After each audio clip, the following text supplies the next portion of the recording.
Friday morning, can't control it. Fired up and counting every minute. Hands are shaking, eyes are burning. The time has come, yeah, this is not a warning. The week was just so long, we had to let it go.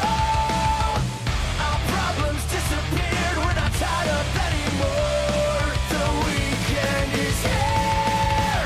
Sunday calls, we are sick and tired of it. Up and down, can you feel it? Hey everybody, and welcome to the Johansson show. It's Kurt, and today got a special guest. It's somebody that helped me get involved in British wrestling right at the start with NGW. He's very accommodating when I was just some randomer that he only knew on social media, which we might touch upon. He is the amazing Matt Myers. He's Chuck Wood. Matt, thanks for coming on. No, man, thank you for having me. We've got the giggles already. We've been having a reminisce about some old times, and I was just saying when I first actually met Kate, it was long before wrestling, and it was a girl I was chatting to, and then at one point she just changed. It was MSN Messenger. She changes her profile picture to a picture of Kate, and I was like, "Who the fuck is this guy?"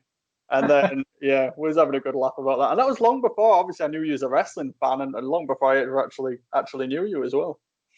Yeah, I always remember that first time. It was like, oh yeah, like, wait, did you used to have like sideburns going down and just the way? I was like, yep, that's me. He was like, yeah, you took somebody I was speaking to. I was like, oh, fuck. Yeah. When we was young whippersnappers, not so young anymore. You're a daddy now. That's how times have changed. Crazy. Like, who'd have thought it back then?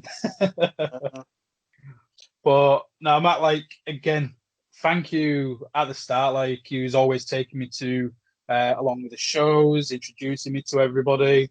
We'll touch upon it later, but I remember being in the car with you going to Hope Wrestling for Scotty 2 Hottie, Grandmaster Sexy, which was cool.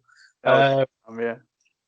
How's everything been going? Like, obviously, lockdown's been hard for everybody during this pandemic, and especially in wrestling, because not only is people's livelihoods stopped, but there's the whole speaking out movement as well, which affected a lot of people coming out with certain stories of how they've been abused or mistreated and things like that. How have you been finding the whole lockdown at the moment? It's been a tough year. I think after the speaking out movement, I was quite keen to leave wrestling. I think there was a lot there that it wasn't what you thought it was, and you was hearing things about people that you trusted, people who you thought were your friends, and you was hearing stories about abuse that they had committed to people, and it just became a really difficult time. And the environment in itself in British wrestling just felt really toxic. Social media felt really toxic all the way around it, and I just wanted out. And it's interesting actually, because I've been saying for ages that like that was me done. I think I'm 30 nearly, and I'll be 30 next year. It'll be a good time to walk away from wrestling. But the longer that time is going on, and I think I was on the phone with the British Wrestling Revolution promoter only last night, and we was talking how about now that Matt Hancock has talked about a vaccine, and it looks like we might actually get back to normal. Hopefully early next year. That it's lit a bit of a spark in us to start cracking on, and for me as well. I think the longer that time goes on, the more that I do want to get back into wrestling rather than completely washing my hands of it. But I think the time away from it has been good. I just don't think I realised how much I relied on wrestling for my own mental health as well. Not doing it has been quite difficult for me. Yeah, I can imagine, and it's good to hear that you've been speaking to BWR and staying in wrestling is something that you see is going to be happening. Because again, a lot of people have just been so put off by, again, you mentioned it yourself, some of your closest friends have committed crimes like unspeakable and done some really disgusting acts. And again, it was a very toxic environment with social media. Like, I know you've now gone off social media. Yeah. Obviously, you still got your accounts active, but you've uninstalled everything, which is good. It's great for your mental health, and it's just what's your message for people that might be thinking, whether they're fans or in the business, where they're thinking, you know what, because they're speaking out, I don't think I want to be part of it. Because I think there is people like yourself where you are one of the good ones, where British wrestling does need people like you. I think with your background in your like day-to-day job in your profession, with everybody wanting DBSs and making things such a more safe environment, especially in the North region and like East Riding and that area in the Northeast, you should be an integral part to these companies, both for your in-ring talent, but just for the person you are as well, and the safe space you would make sure you create. Yeah, I think it's important to remember that everything that we did see in the speaking out movement is, whilst it did seem so big on social media, it is a very small percentage of wrestlers, of promotions that this is happening, or that people have abused their positions of power in that way. So I think it's important to remember, and again, it sounds cliche, but not all wrestlers. Do you know what I mean? And it is important. I am happy that we are getting to a place where we are going to be regulating British wrestling a lot more now. Although I do worry that by regulating it more in some ways, may see a big increase in ticket prices. You know, if we are having to have ambulances on standby and paramedics and X amount of other things that, you know, everyone's suggesting that needs to be in place, which, you know, I wholeheartedly agree with, there's going to be a lot less shows. And I think those shows that are going to put these things into place are going to have to increase those ticket prices. And I do worry that, you know, it could see a drop in those attending, but at the same time, I think it's important to remember that those ticket prices and what you are paying for, it is you are paying that increase now for a reason, and it's good to see that the places that do stay up and the places that do carry on are going to have those things in place. I think that in itself should be quite assuring for British wrestling fans about what sort of product and what environment they are putting their money towards. Yeah, definitely. There's been so many companies where, again, for whatever reason, it might be the fact that the people behind it had been taken so aback because, again, people they're close with, or if it's to be certain companies where their owners have been called out on stuff, where they've just not really taken a stance. They've not really represented those victims well, in my opinion, or kind of beat around the bush. And I think with those companies, some of them were the leading companies, not only in England or Europe, but some leading independent promotions. And I think fan perspective has changed massively on these companies, where I think people might be, I know some idiots on social media are like, oh, Brit Wrestling's dead. It's not dead. It's far from dead. Yeah. It's that's absolutely, it's taken a massive, it's going to take a massive hit. And I think there will be less shows because not everyone will, well, hopefully, you know, when it comes to regulations, there will be less shows because not everyone can afford to run them the way that these shows are going to be needed to be run. And it's interesting that you should say, because I think a lot of places have chosen to bury their heads in the sand a little bit. And it's interesting because I saw, and obviously I'm a big part of New Generation Wrestling, and I saw that they was getting a bit of flack for apparently burying the head in the sand, not mentioning about the speaking out movement, which I found interesting. And I mean, I've rarely spoke to Rich throughout this lockdown, to be quite honest, who was the promoter there. But for him, his main audience isn't people who are necessarily using things like Twitter. Do you know what I mean? His bread and butter is essentially a family audience. And I think the reason why they haven't said anything, and again, it's just speculation, is because they'd be drawing attention to something that not many people will know about. But on the flip side of things, I think these other promotions that really rely on that internet fan base, like I know I saw in ICW, Insane Championship Wrestling, they was getting a lot of flack, and their entire audience is based on sort of online. It's a big online community, and I think in that way it should be addressed. It's hard, do you know what I mean? I can understand why these maybe family-run shows won't address it, because you're bringing attention to something that maybe these parents won't even know about who are bringing the kids.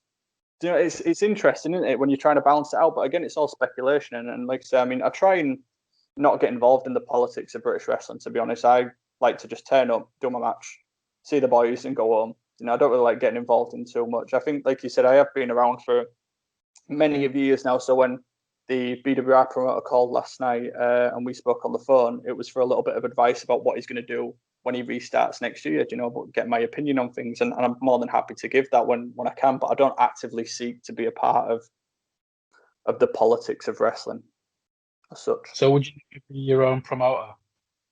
Would I be my own promoter? Do you know what? I think it'd be fun. I do think it'd be fun. At the same time, I don't know because it's that balance, isn't it? It's got to be cost effective, but for it to be cost effective, you can't necessarily have all the names under the sun.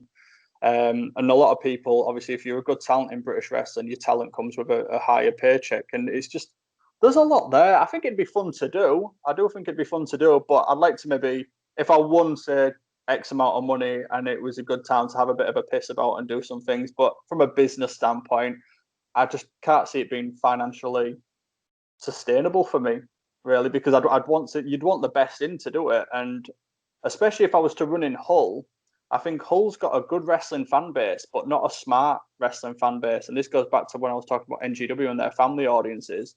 You look at the main NGW shows at Hull City Hall; them audiences are predominantly families and children. It's a very small group of teenagers and young adults that are there watching the show. And I think if you was to do wrestling in the way people promote and the way you bring people in, yeah, I just don't think it'd matter to an audience like the one we've got in Hull. I don't think it matters really in what names are coming in. Obviously, for me as a wrestler, I'd want to ensure quality of talent, but to an audience here, I don't think it'd matter whether you had Will Ospreay in or I don't know, a random Leeds wrestler that has just started training for a year or two. Do you know? No, I'd agree. Like, I always remember when Ospreay came to City Hall, and to any internet smart fan, that's going to be a huge thing. And again, there was handfuls here and there, but everybody was just wanting Robbie X to win because it's a family show, and you've invested in that character of Robbie X in NGW, and nobody cared for Ospreay. I think Grado got a reaction just because he is more synonymous, but we've had like people like say Zack Sabre Jr. or Doug Williams where they've probably not got the credit they deserve in terms of the reaction from the audiences, and you're paying these guys such high wages. It seems, again, like you said, you want to ensure you're having the best shows possible, but when you're paying somebody that's probably going to be the highest earner on the show and is getting the smallest reaction because of your audience, where's the business sense? Exactly, and that's exactly it. And I remember going back to when myself and Nathan wrestled in the main event for the first time at NGW, and it was for the championship match, and we had Nigel McGuinness on that show. And no disrespect to Nigel, but nobody cared. Nobody was bothered about because he was Desmond Wolfe. It was just after his TNA run, but nobody cared. There was only bothered about myself and Nathan in that main event because we built up to that story. And I think the reason why, Rich knows this as a promoter. Rich is more than aware of this, but Rich was also trying to run his online product at the time and the local TV stuff. So NGW before What Culture Wrestling or alongside What Culture Wrestling, I can't really remember. NGW was featured on the What Culture YouTube channel, and then they had their own local TV deals and so forth. So yeah, it was important to make sure that we was getting these names in for a wider audience. But realistically, for when it comes to the night, the fans there in attendance wasn't bothered. They wasn't bothered about, like you said, they weren't bothered about Will Ospreay. They just wanted to see Robbie X win because we built Robbie X up as that big babyface character.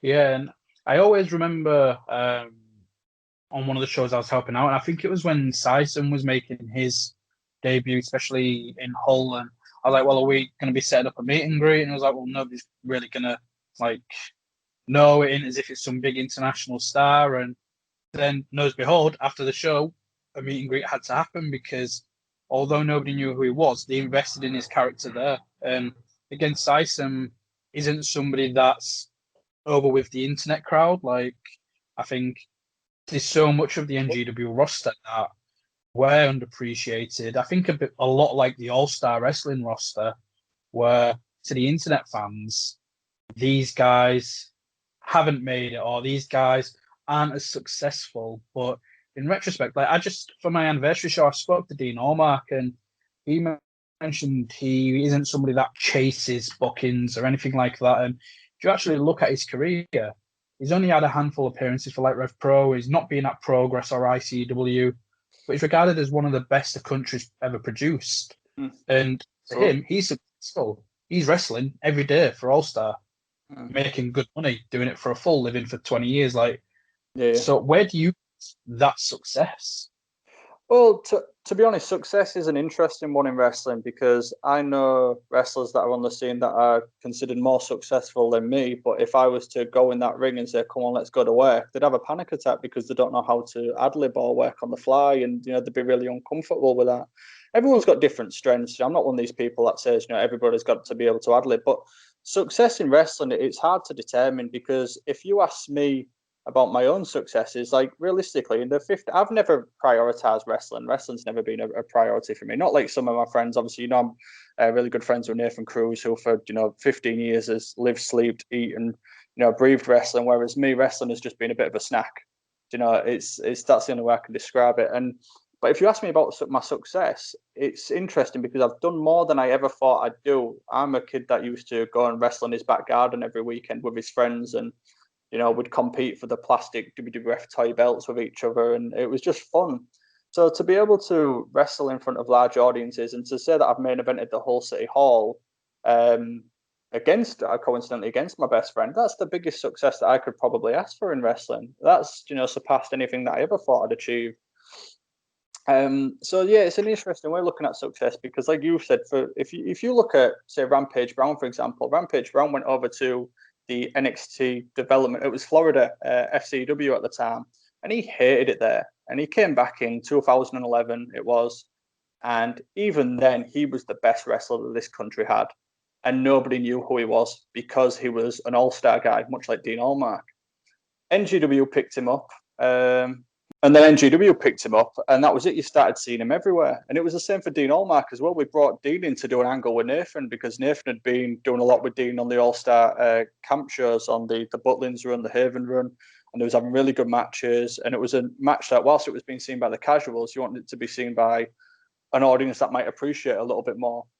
And that's, if you look at Rampage now, going back to him again, he's only just signed with NXT UK, and that's partly been his choice. I think they've wanted him a lot longer than he's ever given the time of day for, due to his own history with them. So yeah, I think success for me, and I always say this, I had a job interview before, and they asked me, how do you measure success? And for me, as cheesy as it sounds, success is measured by happiness. Am I happy in what I'm doing in wrestling? Yeah, absolutely. I don't like wrestling every weekend, or all weekend, should I say. I'm happy to do a show on the Friday night and then spend Saturday and Sunday with my wife and visiting family. I enjoy that.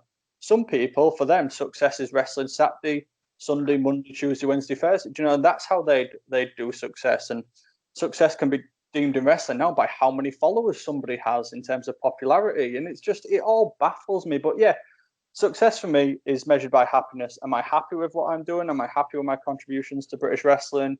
Yeah, no, I've not changed the landscape or anything, by any means. But like you said, it's really nice for you to tell me that I've give you a foot in the door in wrestling. The photographer that recently started with a few of the promotions around here, a lad called Simon, he's thanked me for getting him a foot in the door in wrestling because I introduced him to, he did the WrestleVerse show, and then after that I introduced him to BWR, and I got him onto the NGW shows to do more photography because I really liked his work. And then all my trainees, and every time even trainees that I've just contributed a little bit to, when I see them out there on the show, and there was not so long ago when one of my tag teams had a really good match in Bradford, and Alex Shane had said, "Oh, you've done a really good job with those guys." I was just beaming for him. But yeah, that success for me is Scott Bell. Obviously, you'll know Scott, won't you? Yeah.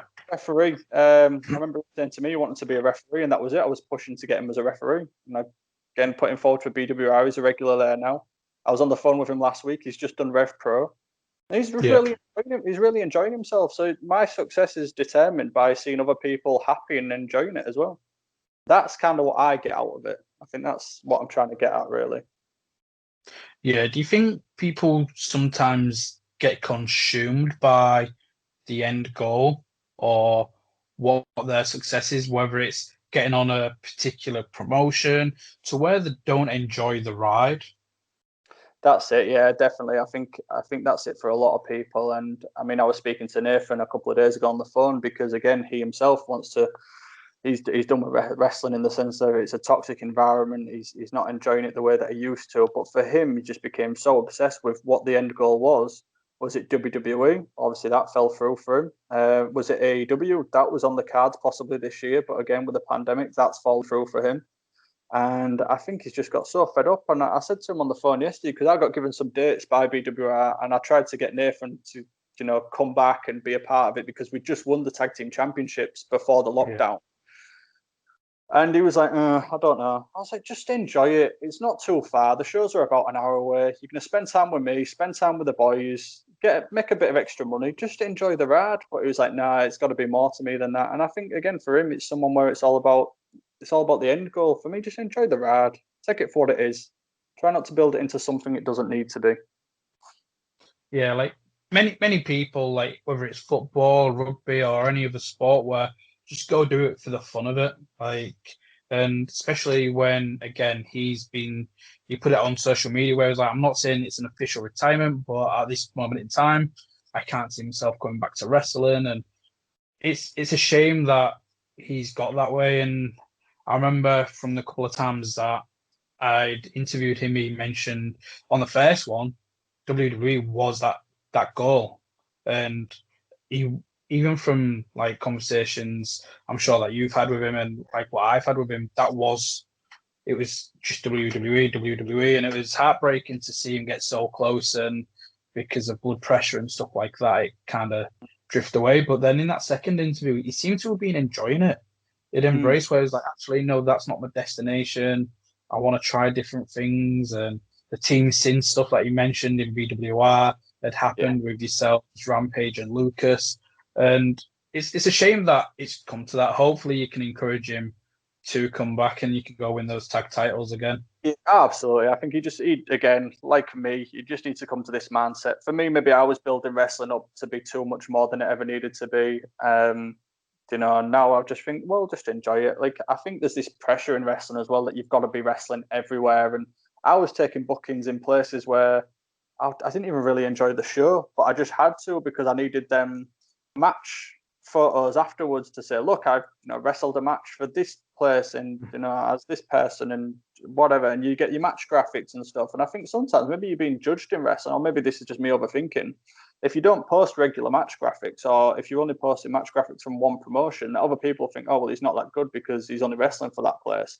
When the truth is, for me, it's not so much the wrestling that I enjoy, it's a combination of things. I like to be in a good locker room with good people. I like to be working for someone who understands what they're doing. And like Tidal as an example, I had a bit of a problem with Tidal for a while because when I was going there, I talked to the promoter and I said, what do you want me to do? Oh, anything. Am I the babyface? Am I the villain? Oh, it's up to you. And I'm just like, he's like, let the fans decide. I was like, it's a bit more to it than that. We have characters that we play. We have to structure matches in a certain way in order to facilitate those reactions. But Ian, as good as a guy he is, he's from music promoting. He doesn't know wrestling. Maybe he knows it a bit better now because he's lasted a lot longer than I think a lot of people thought he would. So maybe he's got a bit more of a clue about it now. I'm not too sure. But then I went back there last year as Chuck Wood and did a show, and it was a lot of fun. I really enjoyed it, and it was kind of cool to do a really intimate atmosphere because there was only about 80 people in the audience. There was a couple of hiccups. I had to go on first because the London car wasn't there, and then the lad I was on with, I think, was kind of struggling to piece what he wanted to do together. So it was like quite frustrating. Like, come on, mate, we're going out in about 5 minutes. What do you want to do? But in the end, it was okay, and it was a really enjoyable show. And I did that as Chuck Wood, which I always have fun doing anyway. Chuck Wood's a much funner character to do than Matt Myers, who is just me. It's interesting in wrestling because I think we was going to touch on this anyway, but there's a difference between character and gimmick. Now, Matt Myers, he's got character. Every wrestler should have character. Not every wrestler needs a gimmick. So Matt Myers, I call him a hot-headed redhead, and it's very much the same as me as an individual. I can get pissed off really easily. I can go from 0 to 100. And when I do get angry, that's it. I fixate on something. I can be so angry all day about something, and the next day I won't give it a second thought. I couldn't give a shit. But that's me. I've got quite a temper on me in that regard. But then that's Matt Myers as a character. But Chuck Wood is a gimmick. He's a lumberjack with like an interesting backstory. I mean, we was obviously joking with the backstory quite a lot, but what we came up with was that, have you seen the Monty Python skit where it's like, I'm a lumberjack and I'm okay, and he turns out to be gay. So the idea was that Chuck Wood was a gay lumberjack, and then Jenny, who was his wife, is actually his sister. But because the family are quite ashamed about Chuck Wood being gay, she's posing as his wife so nobody can find out. And we just started coming up with all these ridiculous backstories. So Chuck Wood is actually called Charles Woodmansey III. That's his full name, you know, and he's got this long backstories from a history of lumberjacks. It just ended up being ridiculous. But you end up having a lot more fun with it. I think when you do a gimmick, you have to really think of the backstory. And like anybody in wrestling, any character or any gimmick, why are they a wrestler? They need an origin story. They need a reason to be fighting. For some people, it's just a case of I want to fight because I want to win money.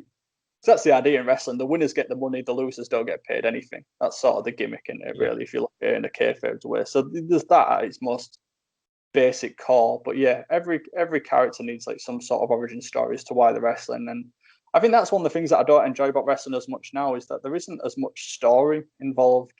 It's just lads doing spots and jumping about or just battering each other for 5 minutes. And the basic story that they're trying to tell is I want to win. I know I want to win. I get that. I just really enjoy, and I don't enjoy storylines. I mean, I was talking to Sam Gradwell the other day, obviously about the NXT UK stuff, and I was saying that I do find it really hard to watch the promos, especially without a live audience. But just feeling that they just feel quite cringy without a live audience, and you know, stories anyway can be quite cringy at the best of times. But when you talk about stories that develop in an actual wrestling match, and you see that kind of, you know, playing out in front of you as live theatre, it's wonderful. It's wrestling at its best. Yeah, definitely. I always remember New Japan's first official show over here away from Rev Pro, and it was Royal Quest, I believe it was. And the main event was Minoru Suzuki and Kazuchika Okada. And I was like, get in, that's going to be incredible. But I was kind of disheartened because I was like, it's for the belt, you know who's winning. Like, Yeah. But then the story they told in the wrestling, I always remember like jumping up and I was practically screaming, just plant him. And it was when Suzuki was trying to get him up for the pile driver. And they actually, from that story they was telling in the match, genuinely thought Suzuki could walk from England as the IWGP heavyweight champion.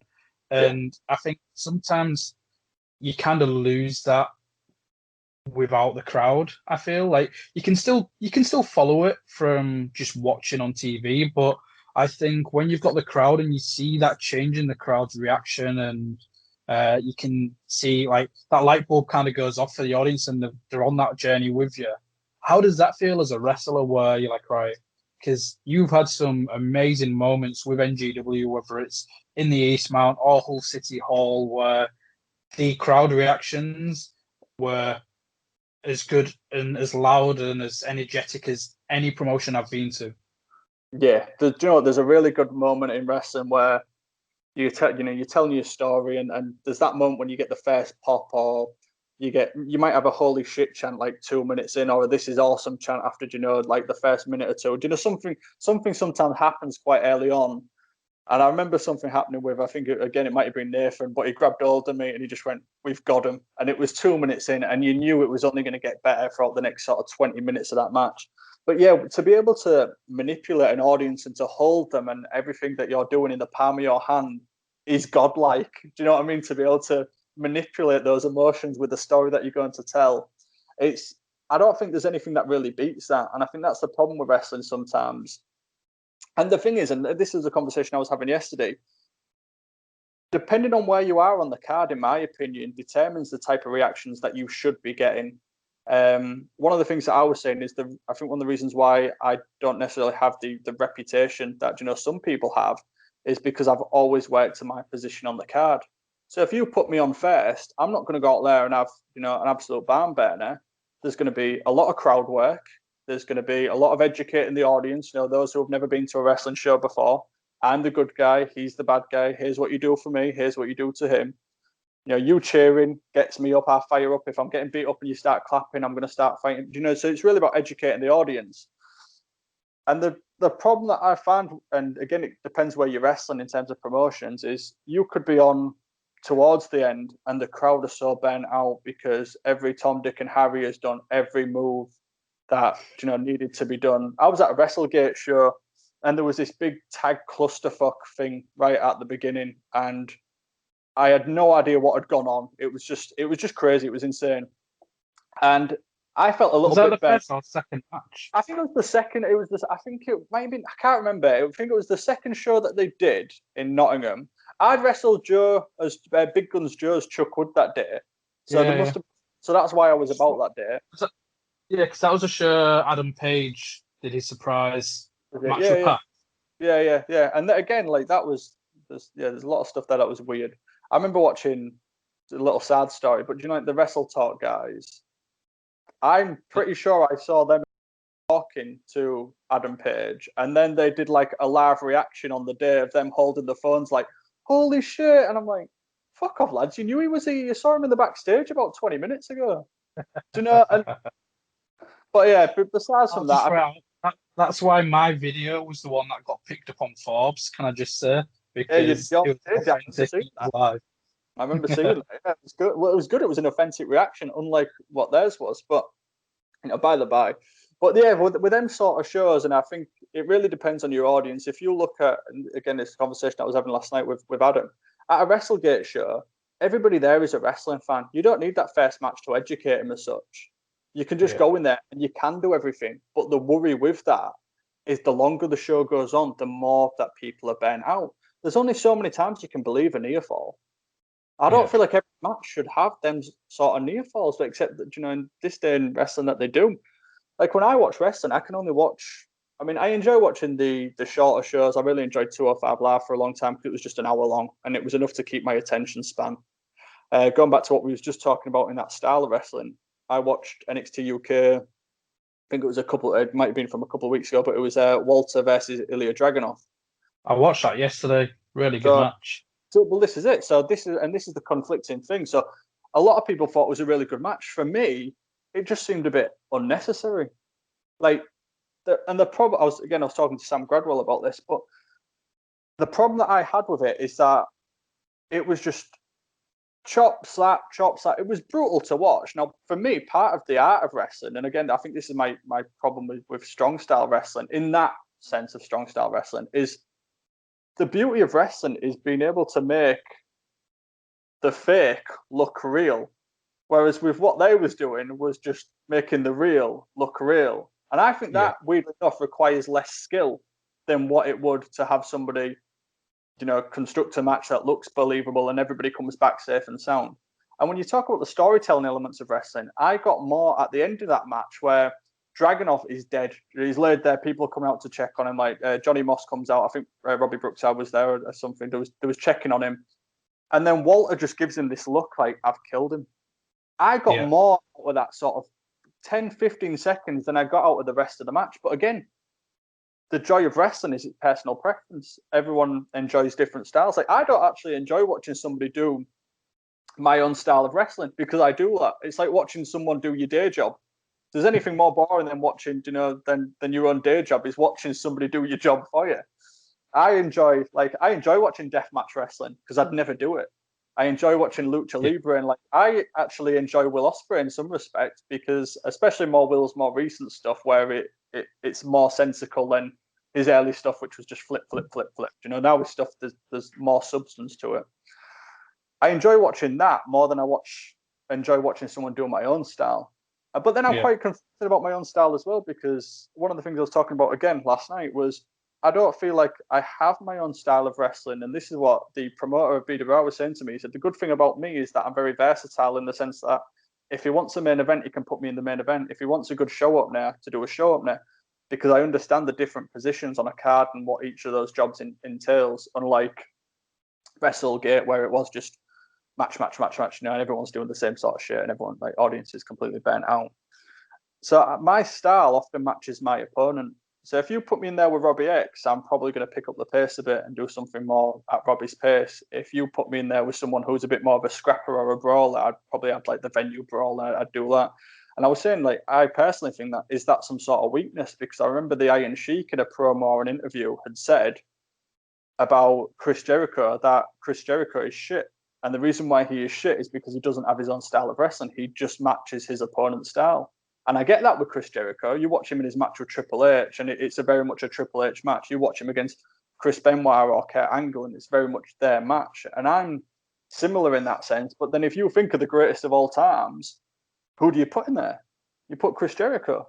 You put him against Shawn Michaels, and it's like watching two Shawn Michaels, wrestle each other. So yeah, that's kind of an interesting thing about style in wrestling, and it's about being versatile. I like to think of myself as an all rounder. I can do hold for hold wrestling. I can fly.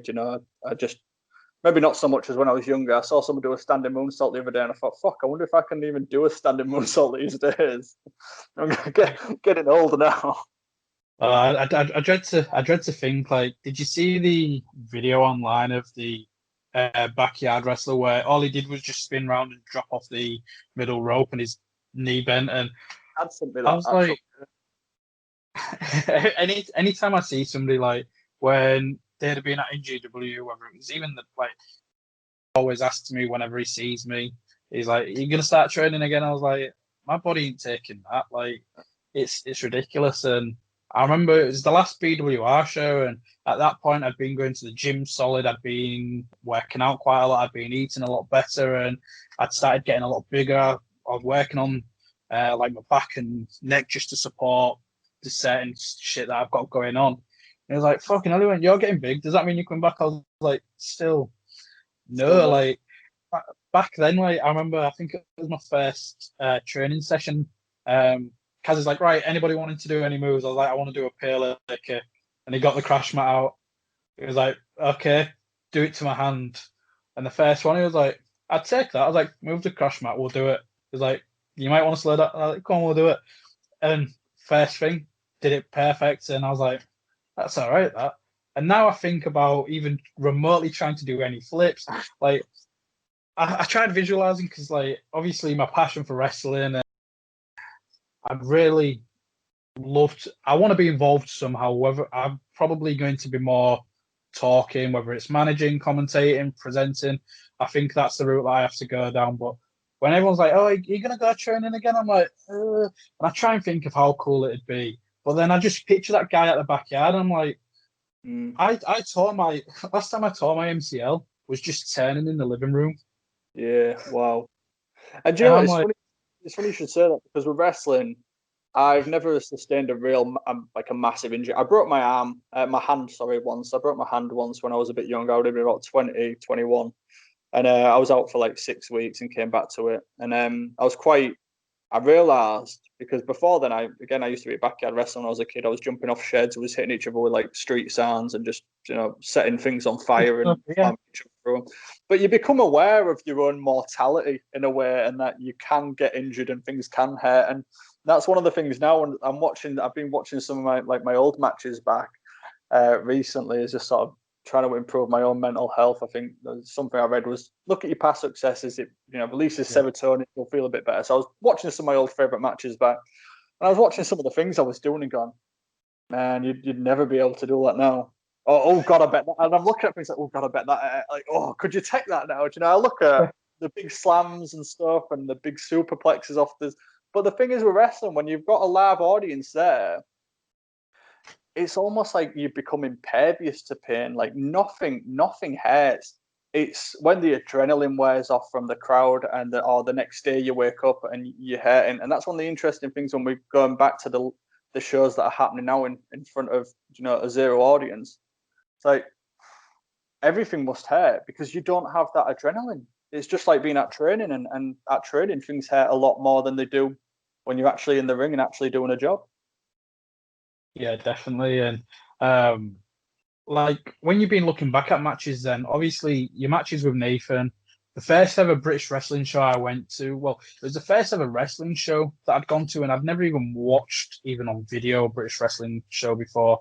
And it was yourself and Nathan in the main event, and mutual friend of ours, Ash, he was telling me, like, this is all their backstory and stuff like that. So I kind of knew kind of what was going on a little bit. And it was the show that Rampage actually made his NGW return.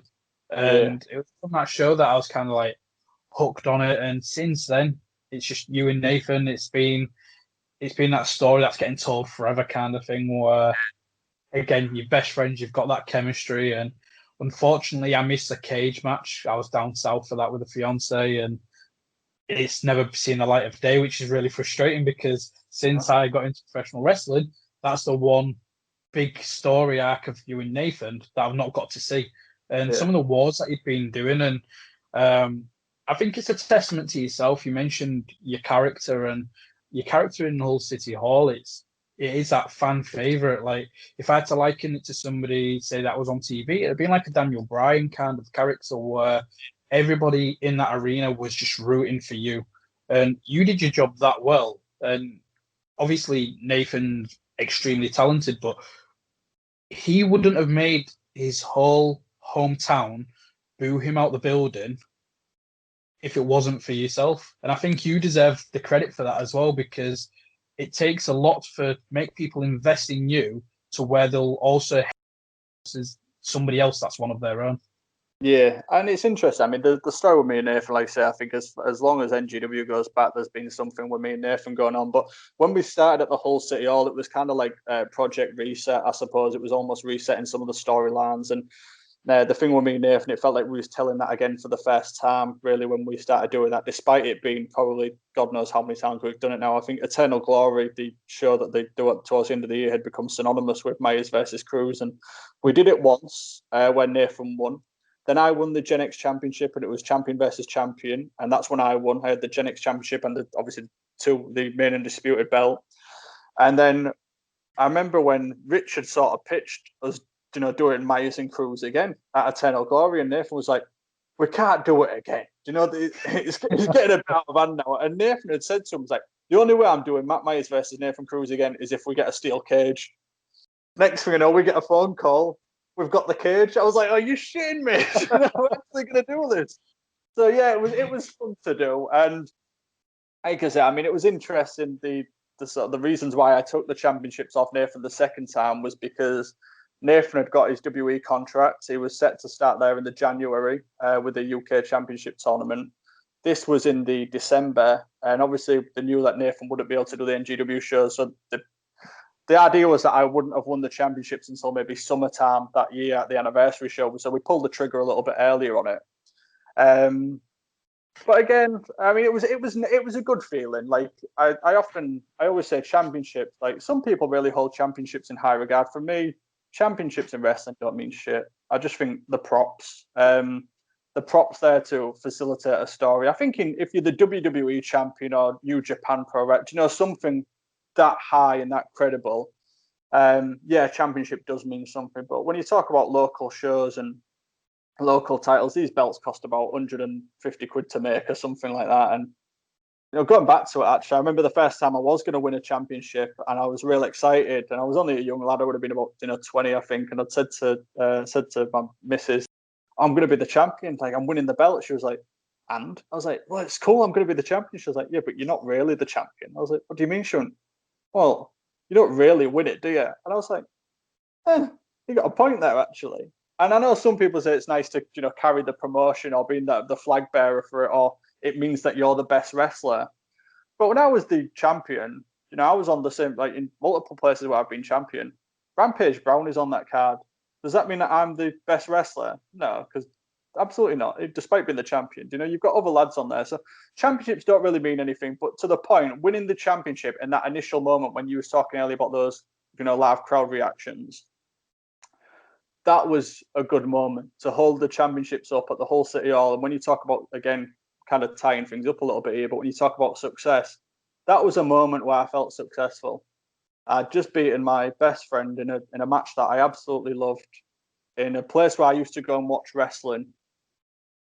And there I am holding these two titles up in the air and a trophy because, I've won everything at that point. kind of thing. I know there was made a big deal when we won the tag team titles last December, me and Robbie, because it meant that I'm now the first ever NGW Grand Slam champion because I've won the main belts, tag belts, the Gen X belt, and obviously I've won the Destiny Rumble in, 2015, 16 as well. So it was kind of like I've done it all sort of thing.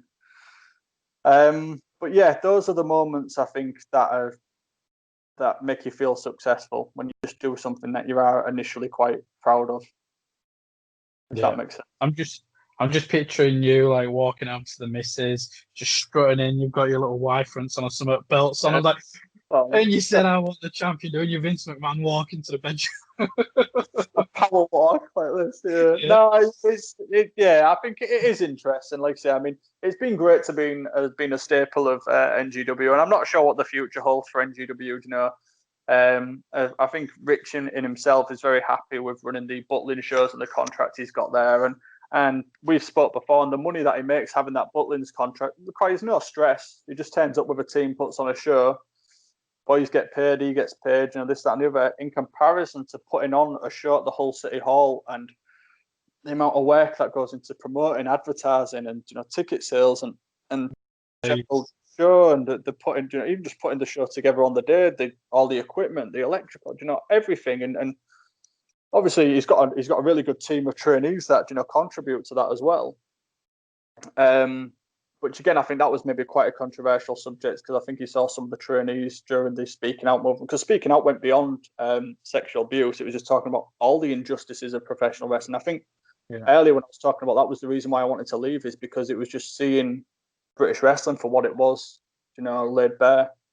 Zaya Brookside, bless her, she'd posted something about being bullied in wrestling, and some other female wrestler had said, no, it's not about bullying. It's just about sexual abuse. Keep that to yourself. And it's like, no, let's talk about everything that is wrong with the place at the moment and everything that is going wrong in British wrestling. And that was the bit that became draining. And yeah, I think put all these policies and stuff, putting all these in place, I imagine that's even more stress for these type of shows. I mean, when we do Butlins, we work to Butlins policies. We don't need our own policy. We've got our own code of conduct, obviously, in terms of how we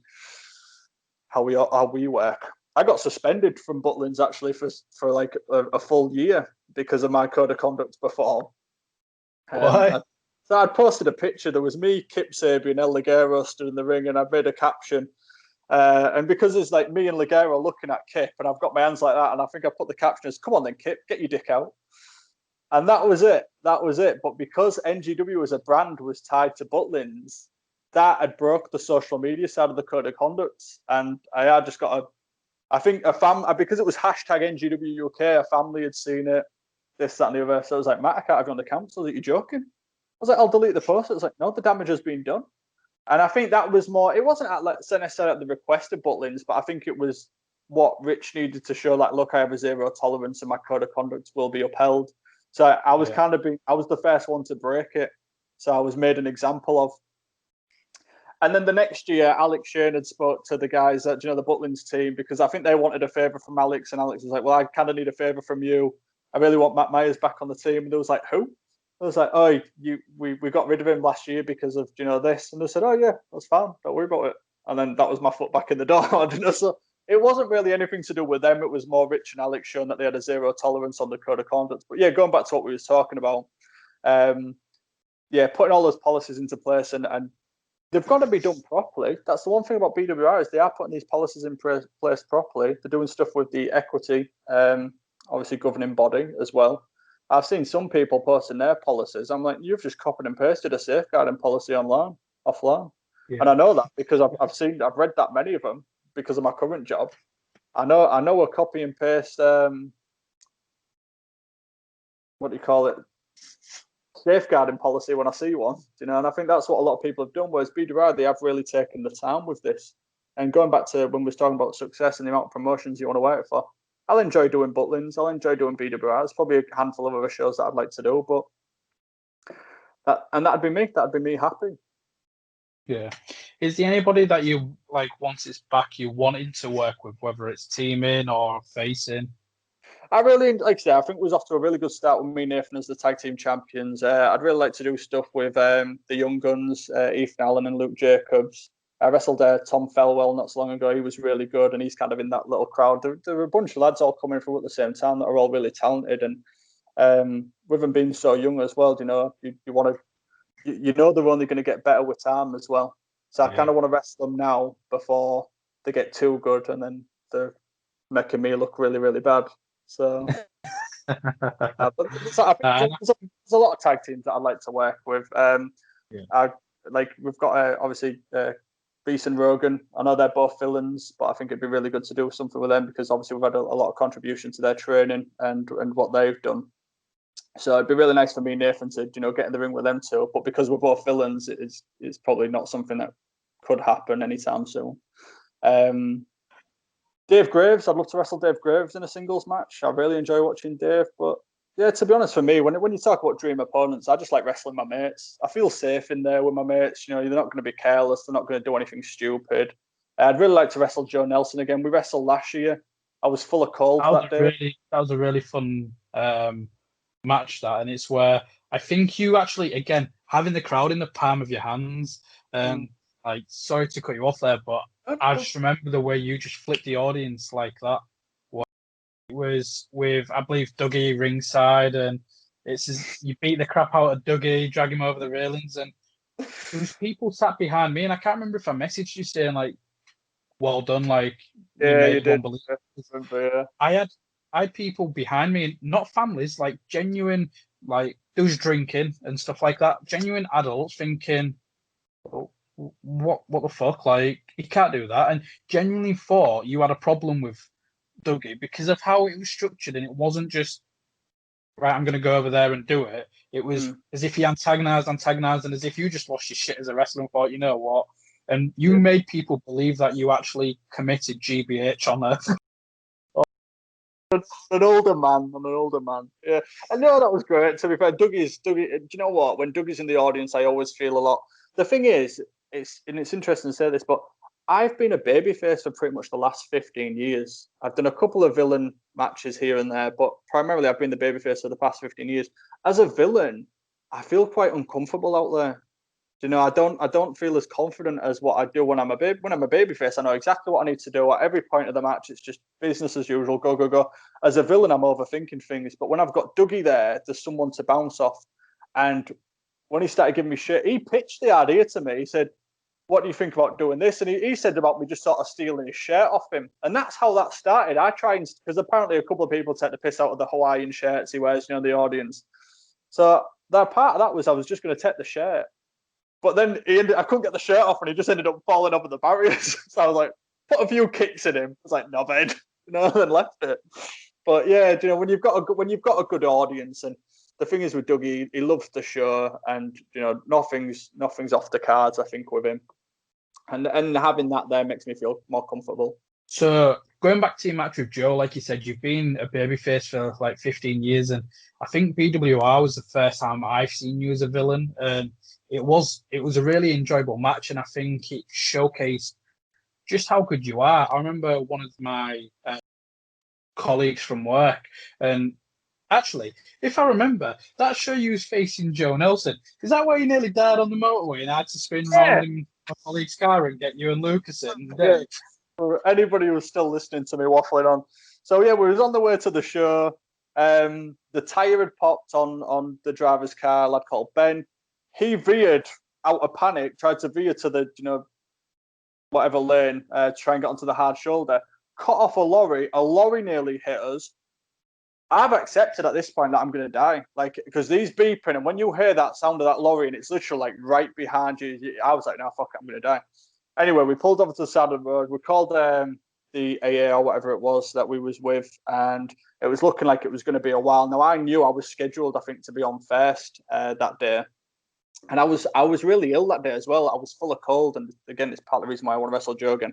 I was full of cold. I get, not often around that time of year, I get sinus pain all around there, and I was full of cold, so it was all my sinuses, all my throat was really hurting. And if it was anybody else I was wrestling, I probably would have just cancelled. But because I've known Joe since, Joe's about 16, 17. Oh, is he 18 now? I think he's recently just turned 18. But I've known Joe about 4 or 5 years now, since he was about 12, 13, from 4FW and stuff. And I really wanted to wrestle him. I really love Joe just as a person as well. But yeah, that was the show that we nearly died. And then I saw that you posted something on Instagram or Twitter or whatever saying that you was on your way to BWR. Now, obviously coming from the same city, I was like, Kate, where are you? And you was like, oh, I'm just on my way there. I was like, how far are you? This, that, and the other. And yeah, I made you turn back and come pick me up. Well, the worst thing is, like, it was there as well. Yeah, it was my work colleague's car. It's a 3-door car, really small. And me, you, and Dave are crammed in the back. Lucas is in the front. all your luggage is just crammed in as well, and we're all Yeah. just like that for the remainder of the journey. It's a Grimsby. That's just life as a wrestler, though. That's what that was the funny thing. When I was a kid, I thought when I'd become a wrestler from watching WCW, we was all going to ride around in limousines, drinking champagne. And quite the opposite, actually. Often, if you think about my time with my time with Colossus Kennedy, I had a small Toyota Yaris. Now, Colossus is a big guy and he's about 6'7" or something. Yeah, he's a tall bloke, a big lad as well. He's as big as he's wide, yeah. Yeah, as big as he is wide.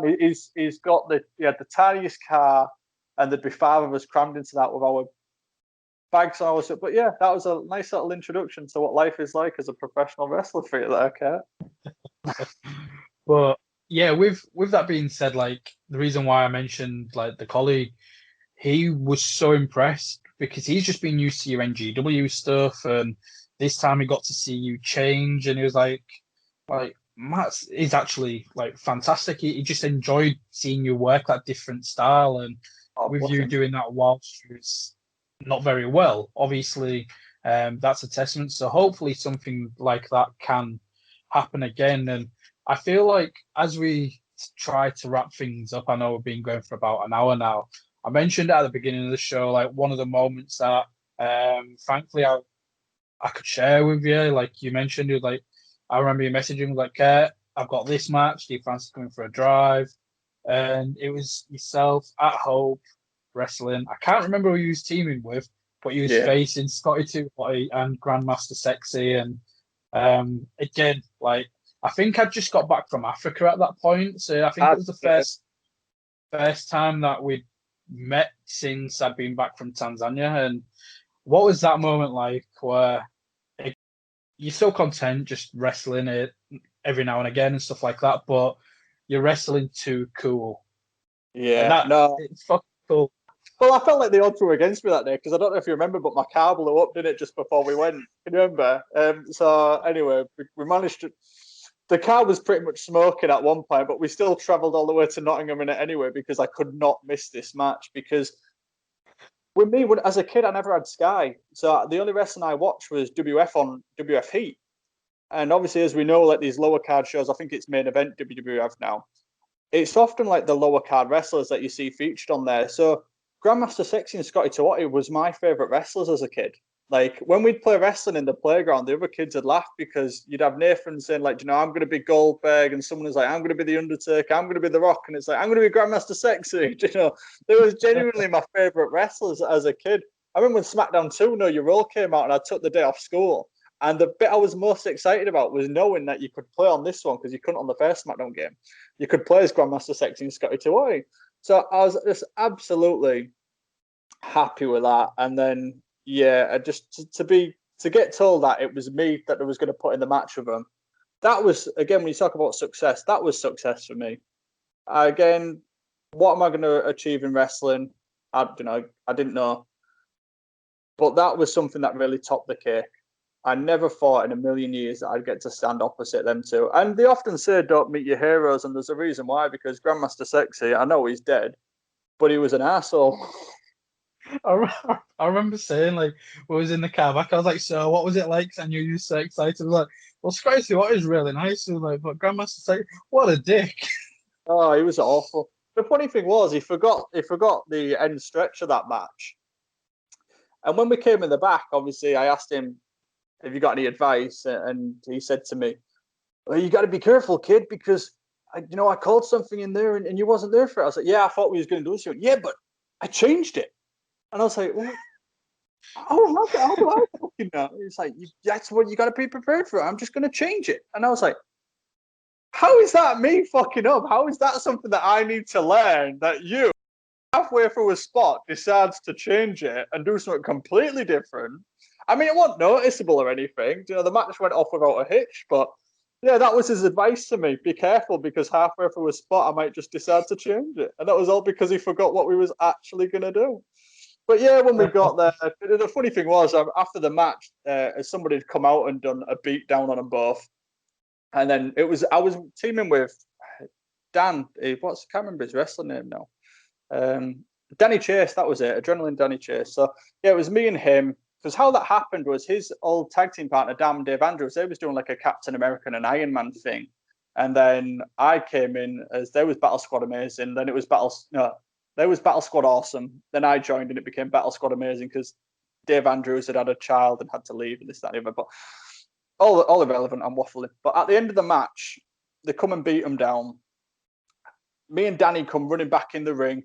We clear the ring. We save Grandmaster Sexy and Scotty Tawati because, and nice enough, they did the job to us, which I didn't think after hearing how Grandmaster Sexy was before the show. But he's not going to want a job. But he did. He did the job. And then we make the save, and I'm trying to help him up after he's just been thinking. He's like, "You've been smoking weed?" I'm like, "No, man." He's like, "Don't be fucking holding out on me, man. I've been to rehab 3 fucking times. I can smell weed." And I'm like, "Man, I ain't fucking got any weed on me." But he was just so obsessed with like, I don't know. He was so arrogant. Do you know what I mean? So ridiculously arrogant. And Scotty Tawati, you'd think he'd just, I don't know, you just think he'd one of the boys. He was just so chilled out and just so laid back and really easy to plan with. And at the end of the day, I mean, I'm not daft. I asked like Joe Connors if he had any advice because he'd wrestled a couple of imports and stuff with Southside. And one of the things he'd said to me was, just ask them what they want to do. They don't want to do anything, ridiculous. They want to keep the match as simple as possible. So just ask them what they want to do. Just go along with it. Said, you've got to remember in this match, all the fans want to see is the drop kick that Grandmaster Sexy did, where with the goggles, and they want to see Scotty Twatty do the worm. And that's all you need to build up. So I was like, yeah. So it was a really easy match, to be honest. And again, there was nothing to be nervous about. But it was one of the moments where I felt like I'd truly arrived in wrestling. It was a shame it was at, not a shame that it was at Hope as such, but I mean, there was quite a small crowd, I think. I'd love to have had that, and on a much bigger scale with a much bigger audience, I suppose. But yeah, it was I'm waffling now, I know, yeah, but it was a really good match. Nah, it's great. And normally this is where I'm like, right, Matt, like, where can people find you on social media? But you've kind of wiped that. Do you still have like your Twitter active and stuff? Yeah, they're all still there. The problem is, I just don't give a fuck about people's opinions in that sense. So yeah, I'm on Instagram because all you see on Instagram is just pictures. Yeah, it's nice. On Facebook, everyone's got a bee in the bonnet. Everyone's arguing, and I knew at the time with obviously the US election, there was just going to be so many conflicting views, and I just couldn't be arsed with it. And to be honest, I feel much better because of it. You just dealing with your own dramas. You don't have to bother anyone else. But yeah, I mean, I'm sure I'll come back to socials at some point. If you want to find me on Twitter, like I said, I'll retweet this. I'll come on and retweet this podcast if you put it on there. But at Matt_Myers91, I am still on Instagram. It's mainly pictures of my dogs, nothing really wrestling related, but also at Matt_Myers91 if you just want to see pictures of my 2 little fur babies. Brilliant. And Matt, like, again, thank you for coming on the show. I know it's something we tried making happen with the other guys, like when I was there, but now going solo. So whenever you want just to talk wrestling again, like, it's always good to catch up with a friend. And I know we've been going for over an hour. I could even go for another hour. And well, we can talk like wrestling. To be honest, it's viewers listening, isn't it? They can maybe only if I see a podcast that's 2 hours long, I don't even start it. That's what you got to be careful of, isn't it? But yeah, if you want to talk shop at any point, let's just talk shit. Yeah, man. But yeah, thank you for coming on. Like, look after yourself, and we'll have to do it again soon. Yeah, cheers, Kurt. Thank you. So everybody, make sure you hit like, make sure you hit subscribe. Go give him a follow on Twitter. You might not post anything for a few months, but eventually he might be back, especially with when wrestling does come about. So again, thank you for watching. Thank you for listening. Until next time.